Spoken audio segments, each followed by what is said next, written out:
Assalamualaikum warahmatullahi wabarakatuh. Ila hadratin Nabi Mustafa Muhammad Rasulullah sallallahu alaihi wasallam wa ala alihi wa azwajihi wa dzurriyyatihi wa ahli baiti kiram. Syalillahi wa lahumul Fatihah. A'udzu billahi Alhamdulillahi rabbil alamin. Rahmanir Rahim Maliki yaumiddin iyyaka na'budu wa iyyaka nasta'in ihdinas siratal mustaqim siratal ladzina an'amta 'alaihim ghairil maghdubi 'alaihim waladdallin. Qala mu'allif hadzal kitab al-Wahrad Imam Abu Muhammad bin Muhammad Al-Ghazali Syalillahi walahumul Fatihah. A'udzu billahi minasyaitonir rajim. Bismillahirrahmanirrahim. Alhamdulillahi rabbil alamin arrahmanir rahim maliki yaumiddin. Iyyaka na'budu wa iyyaka nasta'in ihdinas siratal mustaqim siratal ladzina an'amta 'alaihim ghairil maghdubi 'alaihim waladdallin. Amin. Alhamdulillah, Bapak Ibu dan sahabat Qur'ani pada hari ini yang masih menyimak dan melanjutkan bab yang kemarin, kita bacakan dulu kitab Ayyuhal Waladnya. Bismillahirrahmanirrahim. I'lam rawasira ayyuhal waladu he iling-iling anak wal muhibbu lan wong kang demen al azizu kang luhur atala muga-muga ndawakake sapa Allahu Allah baqaka ing tetep sira bitaatika kelawan taat Allah wasala kalan muga-muga ngambahake sapa Allah bika kelawan sira sabil ahibbaihi ing dedalane pira-pira kekasihi Allah ana masyura nasihati ing sedone kang den beber rupa nasihat yuktabu iku den tulis apa maksud min ma'dini risalati saking pelikane iku risalah.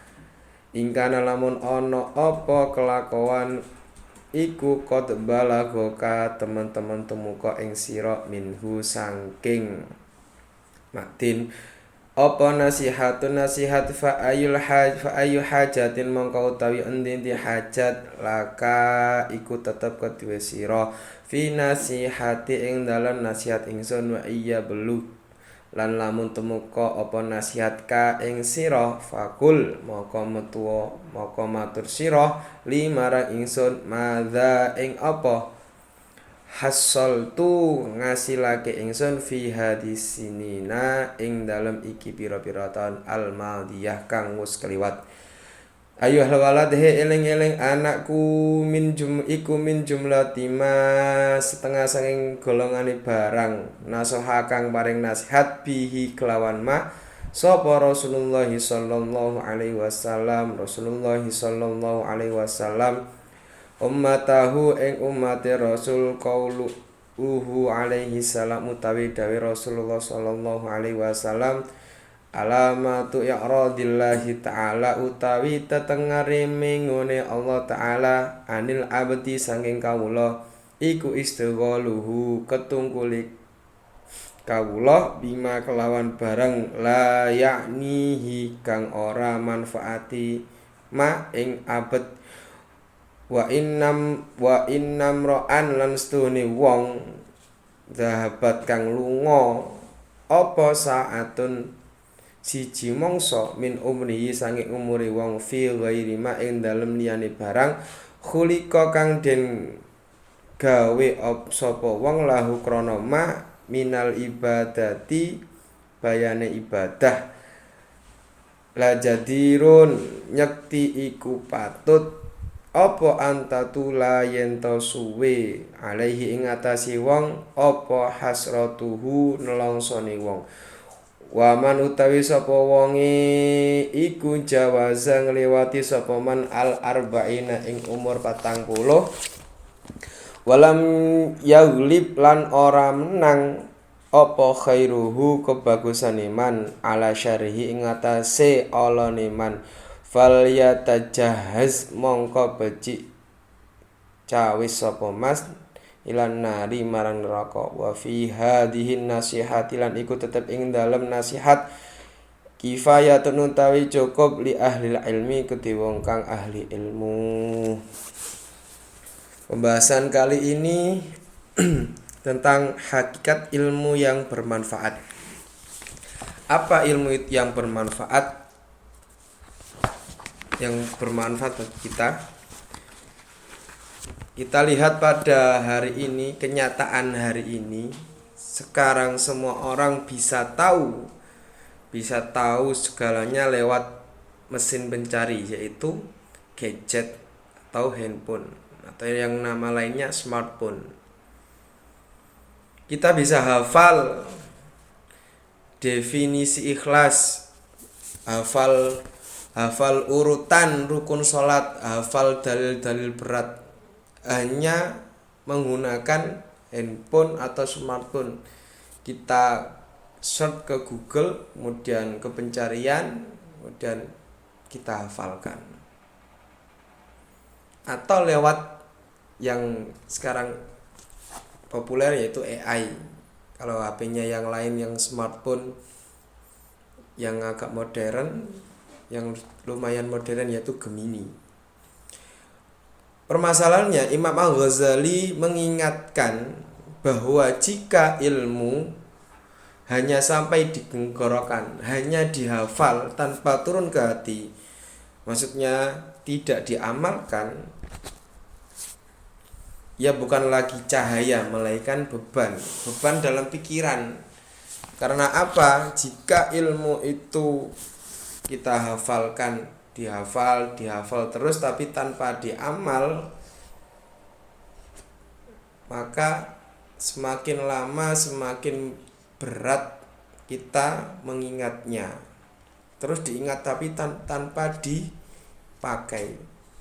Perumpamaan seperti pisau itu diasah terus tapi tidak dipakai, ya menjadi ban, akhirnya menjadi rosokan. Apakah kita mengumpulkan ilmu seperti orang yang mengumpulkan harta, atau seperti orang yang mencari obat untuk penyakitnya?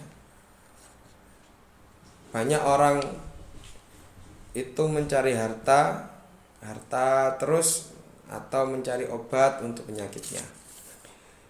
Imam Al-Ghazali menekankan bahwa hakikat ilmu adalah khasyah. Apa itu khasyah? Rasa takut dan segan kepada Allah. Jadi kita mencari ilmu itu karena Allah, karena kita takut kepada Allah, karena kita ingin ilmu untuk mengamalkannya, maksudnya untuk beribadah. Ilmu yang bermanfaat adalah ilmu yang membuat kita semakin sadar akan kekurangan diri dan semakin kagum akan kebesaran Allah. Jadi ilmu itu bukan hanya definisi, tetapi ilmu sesuatu yang baru kemudian kita amalkan, itu namanya ilmu. Jadi ilmu itu bukan definisi belaka, cuma misal Al-Quran adalah bacaan saja tapi tidak kita amalkan. Berarti Quran kita tidak baca, berarti tidak mengamalkan ilmu. Cuma hafal definisi tapi tidak mendapat ilmu. Ciri-ciri ilmu yang tidak bermanfaat: satu, membuat pemiliknya merasa lebih baik atau lebih suci dari orang lain, merasa dirinya lebih pintar. Padahal kalau di luar sana, di atas langit pasti ada langit. Jangan berpuas diri dengan apa yang kita miliki, apa yang ilmu kita miliki. Yang kedua, hanya digunakan untuk berdebat dan mencari panggung. Ilmu yang didapat hanya untuk mendebat orang padahal dia sudah tahu jawabannya tapi masih mempermasalahkannya, itu yang tidak bermanfaat. Yang ketiga, tidak membuahkan perubahan perilaku. Jadi misal kita tahu sifat jujur, ciri-ciri jujur pada diri sendiri, pada Allah, pada orang lain, tapi kita tidak mengamalkannya. Seringkali kita berbohong pada diri kita sendiri. Contohnya apa? Kita sholat itu bukan karena Allah, tapi kita sholat karena menggugurkan kewajiban kita. Padahal Allah menciptakan manusia dan jin kecuali untuk beribadah. Jadi bukan bukan hanya menggugurkan kewajiban, melainkan harus beribadah. Al-Ghazali memberi peringatan keras dalam Ayyuhal Walad 1. Orang yang berilmu atau hafal hanya tahu tapi tidak mengamalkan akan dimintai pertanggungjawaban yang lebih berat. Ilmu tersebut akan menjadi hujjah atau alibi penuntutmu di hadapan Allah. Jadi ilmu itu bisa menuntut kita jika ilmu itu kita tidak kita amalkan atau tidak kita terapkan dalam keseharian kita. Analogi lampu, seorang yang memegang lampu di tengah kegelapan namun matanya terpejam, lampunya menyala terang. Ibarat ilmu yang banyak tapi dia tetap tersesat karena tidak menggunakan cahaya itu untuk melihat jalan. Jadi ketika ada orang yang punya ilmu tapi tidak amalkan, seperti orang yang memegang lampu tapi dia memejamkan mata, ya tersesat, tidak sampai. Seperti halnya orang yang tidak bisa melihat tapi dia tahu arahnya, dia memakai ilmu. Dalam kutikan kitab Ayyuhal Walad dijelaskan, wahai anakku, ilmu yang tidak menjauhkanmu dari kemaksiatan saat ini tidak akan mampu melindungimu dari api neraka. Ilmu sejati bukan tentang beberapa banyak yang kita ingat, tapi seberapa banyak yang kita rasakan kehadiran setiap perbuatan kita. Jadi ilmu yang kita dapat itu harus diterapkan. Bukan dari berapa banyak kita hafalkan ilmu itu, tapi ilmu itu seberapa banyak kita amalkan, seberapa banyak kita terapkan. Kemudian bahaya ilmu tanpa amal, seperti analogi pendekar dan 10 pedang yang tajam. Seringkali kita merasa aman hanya karena sudah tahu, sudah hafal, sudah ingat. Kita merasa sudah saleh, kita merasa sudah tidak usah mengaji lagi, tidak usah belajar lagi, karena kita sudah tahu semuanya. Atau karena kita sudah ikut pengajian ini tapi tidak mau pengajian sana. Kita sering terjebak dengan angan-angan bahwa suatu saat nanti kita akan mengamalkan ilmu itu. Imam Al-Ghazali ingin meruntuhkan ilusi tersebut. Berarti kata-kata suatu saat nanti berarti menunda perbuatan. Itu yang tidak boleh. Ini menunda perbuatan, menunda mengamalkan ilmu itu tidak boleh. Analogi pendekar dan singa. Bayangkan ketika seorang lelaki di tengah hutan, dan dia bukan seorang lelaki biasa, tetapi dia seorang pendekar yang gagah, pemberani, dan kuat, serta membawa persenjataan yang lengkap seperti pedang. Pedangnya tidak cuma satu, banyak, sampai 10 di punggungnya. Kemudian dia membawa tameng juga. Tetapi ketika dia di perjalanan, tiba-tiba muncul seekor singa yang sangat besar dari semak-semak. Sedangkan singa itu sangat lapar dan buas ingin menerkam seorang lelaki tersebut. Apakah keberadaan senjata yang dia bawa, pedang, tameng, itu bisa menyelamatkan lelaki tersebut? jika lelaki tersebut hanya diam? Apakah dia akan selamat hanya membaca manual cara memakai pedang tanpa mencabutnya? Tentu tidak. Karena apa? 1000 pedang tidak ada gunanya jika tidak digunakan untuk menebas. Begitu juga ilmu, mengetahui cara taubat tidak akan menghapus dosa kita jika tidak bersujud memohon ampun.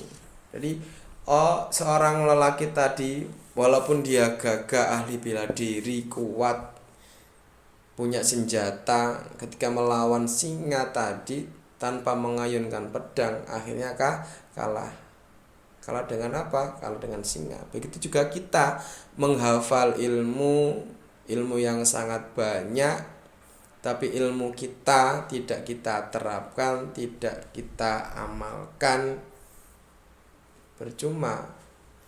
Ibarat hadis au kamakol, al ilmu bila amalin kasyajarin bila samarin. Ilmu jika tidak diamalkan seperti pohon yang tidak berbuah, tidak bermanfaat, hanya kayunya saja. Kalau yang diambil itu buahnya. Ilmu adalah sarana amal adalah tujuan. Maksudnya apa? Ilmu itu seperti peta atau Google Maps yang memberitahu kita jalan menuju surga. Maksudnya ilmu yang kita bahas ini ada ilmu agama. Tapi peta itu tidak akan memindahkan kaki kita menuju ke tujuan sejengkal pun jika tidak tahu. Bahayanya, Imam Al-Ghazali mengingatkan bahwa setan sering membiarkan manusia sibuk mencari ilmu, sibuk menghafal, sibuk belajar, supaya manusia merasa sudah berbuat baik padahal dia belajar tentang kebaikan. Belajar mengetahui saja tanpa diamalkan, ya percuma. Hanya ibarat kita membeli barang, keinginan barang-barang kita beli tapi tidak kita gunakan, ya masuk gudang semua. Kuncinya, jika engkau membaca ilmu 1000 tahun dan mengumpulkan 1000 kitab, engkau tidak akan siap menerima rahmat Allah kecuali dengan beramal. Jadi ibaratnya, walaupun kita mencari ilmu, menuntut ilmu selama 1000 tahun dan mengumpulkan kitab yang kita pelajari, tapi tidak bisa beramal, maka tidak akan mendapatkan rahmatnya Allah.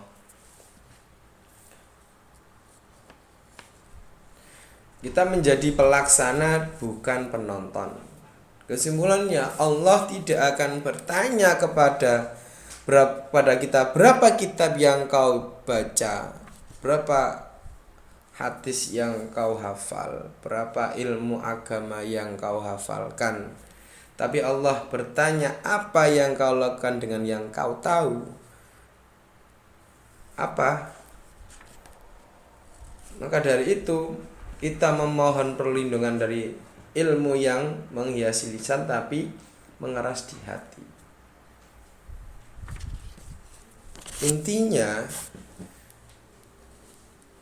sebanyak apapun ilmu yang kita hafal, yang kita pelajari, tetapi tidak kita amalkan, tidak berguna jika tidak diamalkan. Lebih baik hafal sedikit tapi kita banyak beramal, maka itu akan mendapat rahmatnya Allah. Maka ilmu itu akan lebih bermanfaat. Maka Bapak Ibu dan sahabat Al-Qur'aniyah sekalian, senjata kita yaitu checklist. Tuliskan 3 ilmu yang sudah Anda ketahui sejak lama tapi belum pernah dilakukan secara rutin. Misalnya sholat duha. Sholat duha, tahu sholat duha itu minimal 2 rakaat, maksimal 8 rakaat. Apakah sudah kita laksanakan? Atau ilmu tentang memaafkan orang lain walaupun rasa itu masih tersisa, maka cabutlah itu hari ini dengan langsung. Wabillahi taufik wal hidayah. Cukup sekian penjelasan pada hari ini. Untuk pembahasan selanjutnya kita akan lanjut tentang manajemen waktu dan tanda Allah berpaling. Ihdinas syiratal mustaqim. Allahu a'lam bissawab. Wassalamualaikum warahmatullahi wabarakatuh.